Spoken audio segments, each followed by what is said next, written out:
이 시간 하나님 말씀은 구약 성경 에스겔 47장 1절로 12절까지 한 절씩 교독하겠습니다.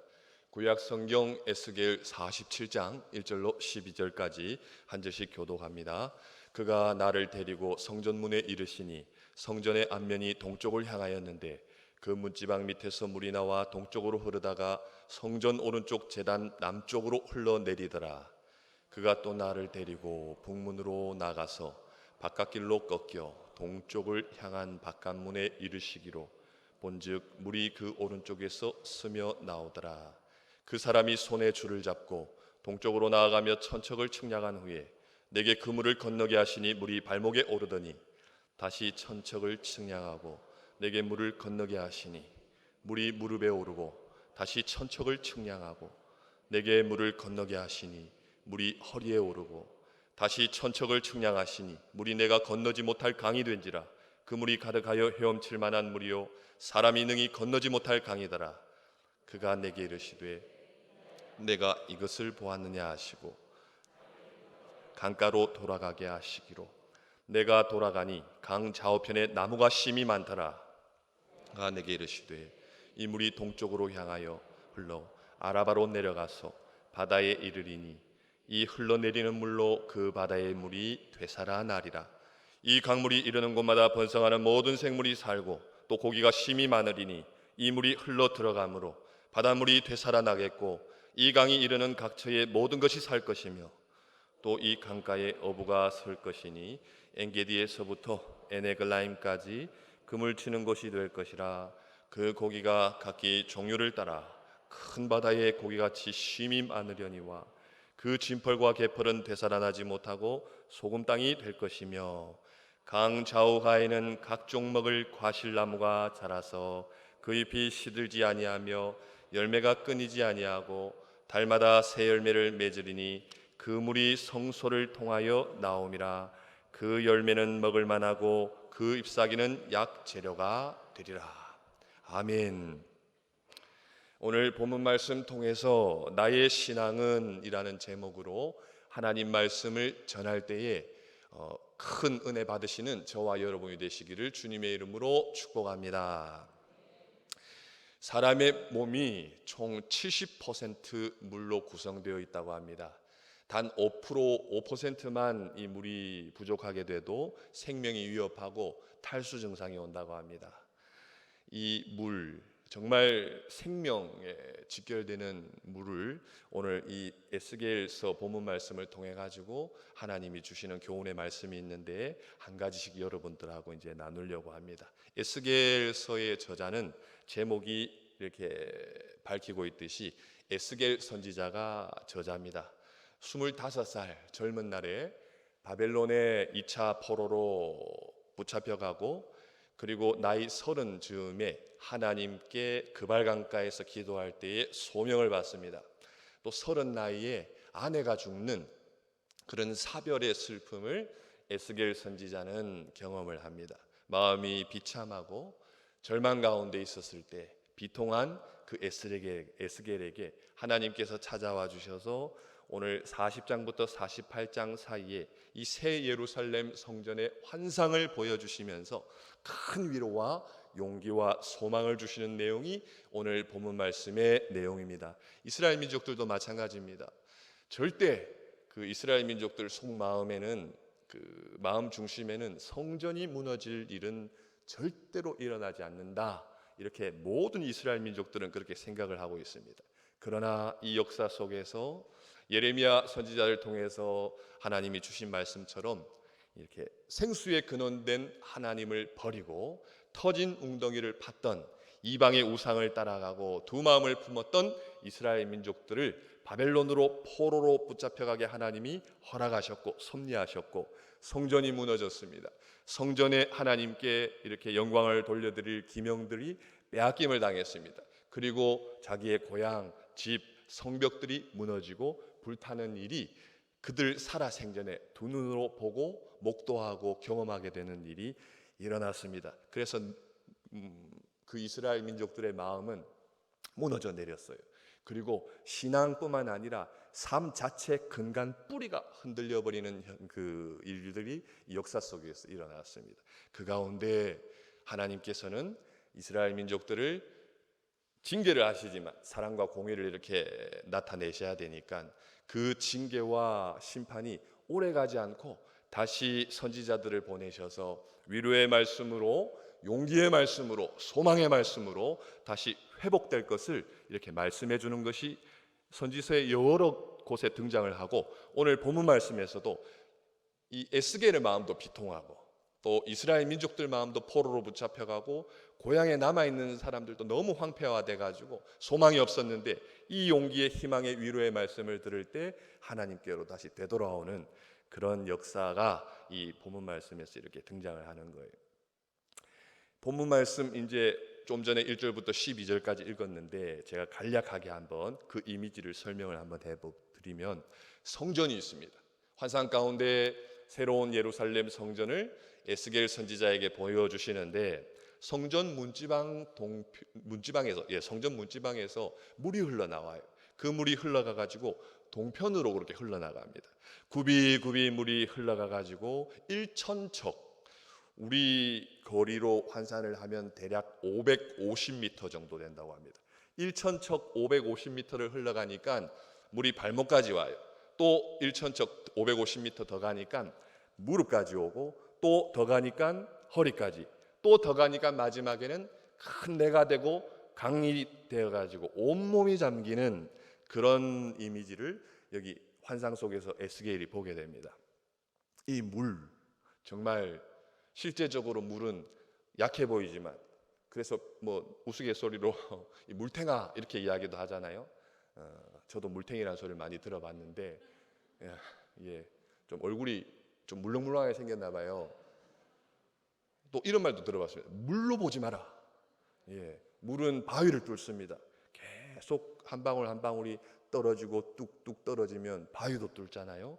또 그 물이 모여가지고 그러면 홍수가 나면 쓰나미가 돼가지고 한 마을을 덮치기도 하고, 그 물이 흘러가지고 오늘 이렇게 온몸을 적시는, 그럼 과연 이 물은 무엇인가?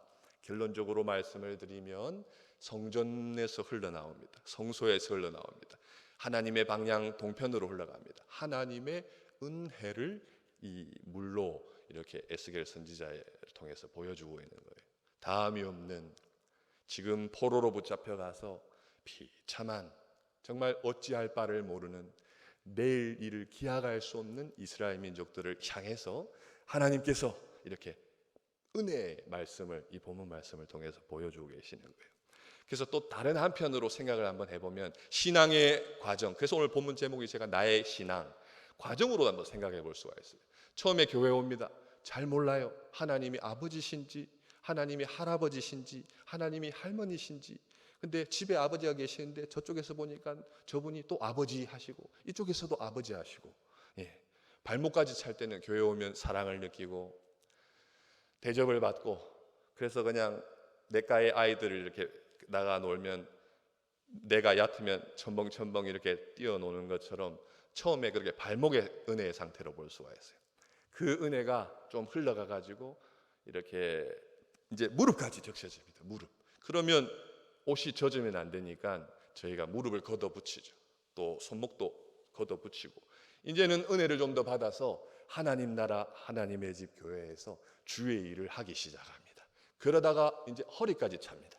신앙과 믿음이 하나님의 은혜를 더 크게 받아가지고 더 크게 체험을 해서 허리까지 물이 차니까 허리는 온몸의 중심입니다. 허리가 탈이 나면 아무것도 할 수가 없습니다. 그냥 누워 있어야 돼요. 그 허리, 교회에서 이제 허리 역할을 하는 거예요.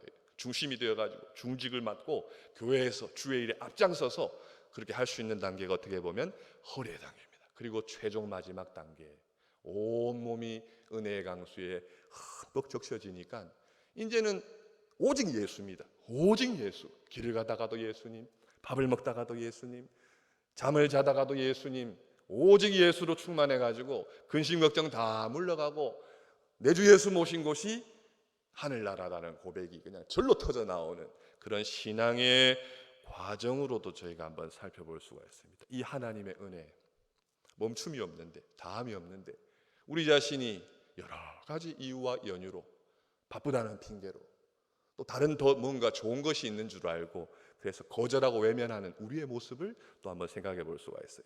호세아 6장 1절에서 3절까지 말씀을, 하나님의 은혜를 말씀하고 있는 내용을 다 같이 한번 제가 읽어봅니다. 호세아 6장 1절에서 3절까지 시작.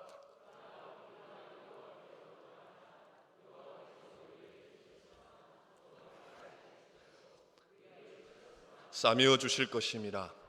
여호와께서 이틀 후에 우리를 살리시며 셋째 날에 우리를 일으키시리니 우리가 그의 앞에서 살리라. 그러므로 우리가 여호와를 알자. 힘써 여호와를 알자. 그의 나타나심은 새벽빛같이 어김없나니 비와 같이 땅을 적시는 늦은 비와 같이 우리에게 임하시리라 하니라. 아멘. 호세아 선지자가 이스라엘 민족들에게 이야기를 합니다. 생수의 근원 되신 하나님 버리고 세상에 더 좋은 물이 있나 싶어서 나아갔던 이스라엘 민족들, 그 이스라엘 민족들을 하나님이 사랑하셔서 징계하시는데 도로 낫게 하실 것이요 우리를 치셨으나 싸매어 주실 것이요 여호와께서 이틀 후에 우리를 살리시며 셋째 날에 우리를 일으키시리니. 그날 징계하시더라도 이틀이면 그 다음 날 얼마나 빨리 이렇게 회복시켜 주신다는 말씀입니까? 이틀에 우리를 살려주시고 셋째 날에 또 우리를 일으키시리니, 우리가 누구 앞에서? 세상 앞에서 살던 저희들을 하나님 앞에서 고람되어 임마누엘 하나님 앞에서 살도록 해주신다는 말씀이 호세아의 희망의 말씀입니다. 그리고 그러므로 우리가 누구를 알자? 여호와를 알자. 힘써 여호와를 알자. 그의 나타나심은 새벽빛같이 어김없나니 비와 같이 땅을 적시는 늦은 비와 같이 우리에게 임하시리라 하니라. 이렇게 말씀을 합니다. 새벽빛, 이제 여러분들도 느끼셨겠지만 이제 새벽 기도 갈 때 문을 열고 나오면 동쪽에 금성이 떠올라요. 지금 가을철에는 화성이 제가 보니까 또 하늘 쪽에 보니까 빨갛게 빛나게, 하루도 어김없이 새벽에 기도하러 나오면 그 동쪽 하늘에 환하게 별을 보면서 이 말씀이 떠오릅니다. 저 새벽빛같이 주님이, 하나님이 우리를 사랑하심이 변함이 없는데 나는 뭐가 그렇게 급하고 분주하고 바빠서 그 하나님의 사랑, 은혜를 잊어버리고 향방 없이 이 세상에서 이렇게 바쁘고 분주하게 돌아가는가, 제 자신을 이 말씀을 통해서 또 들여다보았습니다. 이 에스겔서에 보면 60회나 반복되는 말씀이 나옵니다. 한두 번, 성경에서 횟수가 많이 반복된다는 것은 그만큼 중요하고 강조를 하는 겁니다. 그 말씀이 무슨 말씀이냐? 내가 주 여호와인 줄을 너희가 알리라. 내가 여호와인 줄을 너희가 알리라. 하나님에 대해서 너무 이스라엘 민족들이 무지했어요. 성전은 절대로 안 무너질 거야. 우리 마음대로, 그냥 우리는 선민이니까 우리 멋대로 마음대로 살아도 하나님은 우리를 축복해 주실 것이고 천대 만대까지 그냥 우리를 버리지 않으실 거라는 그런 무지 속에 빠져 있었던 거예요. 그런 이스라엘 민족들을 정말 진심으로 하나님이 사랑하셨기 때문에 때로는 바벨론으로 포로로 붙잡혀가기도 하고, 또 개인적으로도, 민족 나라뿐만 아니라 개인적으로도 연단을 시키시는 거예요. 고난 속에서 많은 낙심과 절망이 되지만 그때 이 풍랑이 인연하여 좀 더 배가 나아가는 것처럼 목적지를 향해서 하나님께 가까워지고, 내 마음 토로할 데 없어 이 세상에서 저리 갈까 요리 갈까 이리 갈까 고민하고 있었는데 하나님께로 가니까 하나님께서 은혜를 주시고, 그 은혜를 여기 이 에스겔 선지자를 통해서 성소에서 흘러나오는, 멈춤이 없는, 다음이 없는 그 은혜를 말씀하고 있는 겁니다. 그러면 이 물이 흘러나와요. 복음의 능력입니다. 하나님의 은혜입니다. 이 물이 흘러간 결과가 어떻게 되느냐? 7절부터 오늘 본문 말씀 12절까지 말씀인데, 7절 말씀을 보시면 이렇게 말씀하고 있어요. 내가 돌아가니 광 좌우편에 나무가 심이 많더라. 이 물이 흘러가는 곳에, 그곳이 아무리 황무지여도 나무가 심이 많아진다고 그래요. 그리고 8절에 그가 내게 이르시되 이 물이 동쪽으로 향하여 흘러 아라바로 내려가서 바다에 이르리니 이 흘러내리는 물로 그 바다의 물이 되살아나리라. 바닷물이 되살아난다고 또 말씀을 하고 있습니다. 그리고 9절 10절에 이 강물이 이르는 곳마다 번성하는 모든 생물이 살고 또 고기가 심히 많으리니 이 물이 흘러 들어가므로 바닷물이 되살아나겠고 이 강이 이르는 각처의 모든 것이 살 것이며 고기가 심히 많아진다고 그래요. 어부의 가장 큰 소원은 만선입니다. 만선. 그리고 12절 말씀은 이따가 또 마지막에 한번 다 같이 한번 또 보실 텐데, 이 말씀이 요한계시록에 또 등장을 합니다. 요한계시록 22장 1절에서 2절 말씀을 저희가 다 같이 또 한 목소리로 한번 읽어보겠습니다. 시작.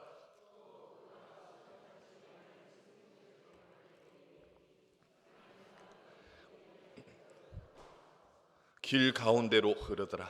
강 좌우에 생명나무가 있어 12가지 열매를 맺되 달마다 그 열매를 맺고 그 나무 잎사귀들은 만국을 치료하기 위하여 있더라. 아멘. 요한계시록은 제일 마지막에 있는 성경입니다. 성경에 여러 가지 주제가 흘러갑니다. 창세기에 보시면 에덴 동산이 있어요. 죄짓기 전에는 에덴 동산은 하나님으로 더불어 가장 축복의 행복의 동산이었습니다. 죄가 들어옴으로 말미암아 쫓겨나서 그 세상은 정말 참 고통의 고난의 장소가 되었지만, 그 에덴 동산에서 창세기 가서 읽어보시면 강 중앙에서 이렇게 강이 네 강이 발원해요. 비손, 기온, 히데겔, 유브라데. 발음 잘 안 됩니다. 유브라데. 예. 밑에서는 발음이 잘 되는데 여기 서니까 혀가 꼬입니다. 예. 비손, 기온, 히데겔, 유브라데라는 네 강이 발원을 하는데 그 강들의 뜻이 있습니다. 뜻이. 각자의 뜻을 제가 한번 찾아보니까 아주 급하게 흘러간다, 빠르게 흘러간다, 또 넘쳐 흐른다, 또 창일하다가 급하고 빠르고 넘치게 흐르는 하나님의 은혜가 에덴 동산에서 하나님의 정말 자격 없는 저희들에게 그냥 값없이 호의라고 하잖아요. 베풀어 주시는데 급하게 창일하게 넘쳐나도록 그렇게 창세기에서 시작해가지고 성경 전체에 흘러가다가 맨 마지막에 요한계시록, 마지막 성경 요한계시록에 또 보니까 또 그가 수정같이 맑은 생명수의 강을 내게 보이니 하나님과 및 어린 양의 보좌로부터 나와서 길 가운데로 흐르더라. 강 좌우에 생명나무가 있어 12가지 열매를 맺되 달마다 그 열매를 맺고 그 나무 잎사귀들은 만국을 치료하기 위하여 있더라. 아멘. 이렇게 말씀합니다. 오늘 12절 말씀이에요. 12절 말씀 저희가 다 같이 한번 보실 거예요. 12절 말씀. 오늘 보면 맨 마지막 12절 말씀 다 같이. 강 좌우가에는 각종 먹을 실과 나무가 자라나서 그 잎이 시들지 아니하며 열매가 끊이지 아니하고 달마다 새 열매를 맺으리니 그 물이 성소를 통하여 나옴이라. 그 열매는 먹을 만하고 그 잎사귀는 약재료가 되니라. 아멘. 오늘 추수감사절을 맞이했습니다. 우리나라는 다른 여느 나라보다, 이스라엘도 물론 선민이었죠, 많은 큰 복음의 은혜를 빚을 지고 있어요. 선지자들이 와가지고 고난을 마다하지 않고 자기 자비를 다 털어서 이 병들고 죽어가고 소망 없는 이 어두운 땅에, 여기 교회 와서도 보니까 부에리 선교사님이 100여 년 전에는 우리나라가 정말, 지금은 경제 대국이 되고 한류로 전 세계에 많이 이름을 날리고 알려졌지만 그때는 지도에서도 찾아보기 힘든 정말 이 국민 그 총생산이 5달러가 안 되는, 정말 세계에서 손꼽을 정도로 빈국이었고 가난한 나라였는데 하나님께서 주의 종들을 보내주셔가지고 눈물과 사랑의 이 성전 문지방에서 흘러나오는 다함없는 은혜로 삼천리 방방곡곡에 교회를 세워주시고, 지금은 세계에서 경제강국, 또 경제대국, 그리고 선교, 미국 다음으로 이제 미국까지 앞지를 만한 그런 선교대국으로 하나님께서 세워주셨다는 것을 저희가 직접 보게 됩니다. 하나님의 은혜, 이 말씀 묵상하면서 과연 제게는 하나님의 은혜가 어떤 은혜였을까? 과거에 이제 한번 그 수술대 위에 올랐던 적이 있는데, 그 수술대 위에서 아무도 보이지 않습니다. 그냥 한기가 들고 춥고 수술을 앞두고 이제 전신 마취를 이제 해야 되고, 또 그곳에서 이제 수술을 기다리고 있는 심정에서 부모님도 가족도 친구도 친지도 보이지 않는데, 그때 제 마음에 전신 마취 주사를 맞아서 의식이 막 이제 잠이 들 할까 말까 하는 그 즈음에 하나님을 의지하게 되는, 뭔가 이게 참 제 의지로도 아니고 또 억지로 되어지는 것도 아니고 그 순간에 우연히 문득 하나님이 저를 자녀 삼아 주셔서 그 참 마음들 곳없고 어렵고 힘든 상황에 참 이렇게 위로를 주시고 용기를 주시고, 이런 은혜가 정말 저와 여러분들한테 날마다 임하지 않나요? 그 은혜.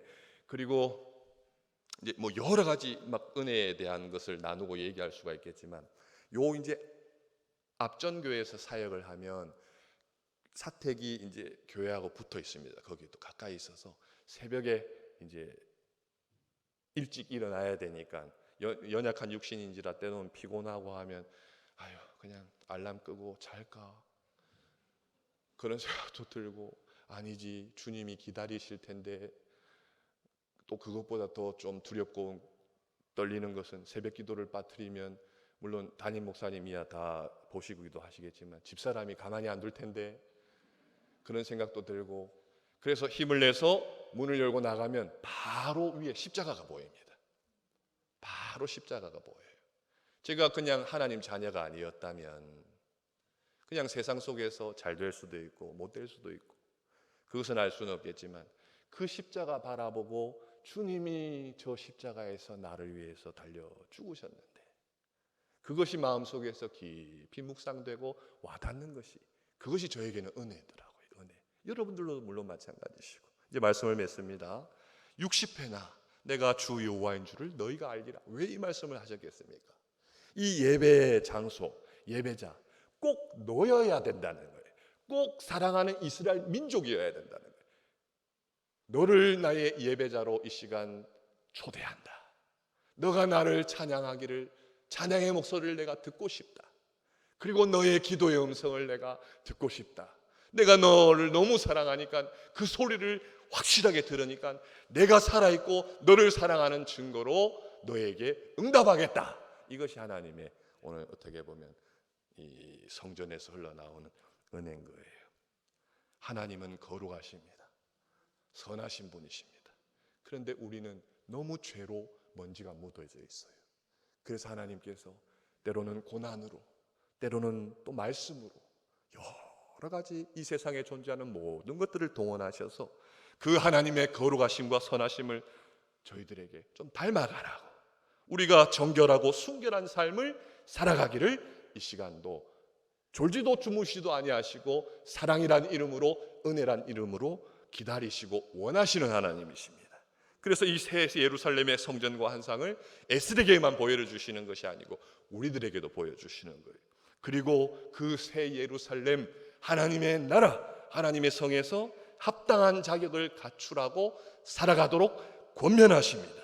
지금 이 시간도 저와 여러분들에게 내가 주 여호와인 줄을 너희가 알리라 말씀하시면서 이 생명강에 멈춤이 없고 다함이 없는 은혜, 이 추수감사절 절기에 더욱 마시고 흠뻑 적셔지는 은혜가 나타나기를 주님의 이름으로 소망합니다. 기도하겠습니다. 하나님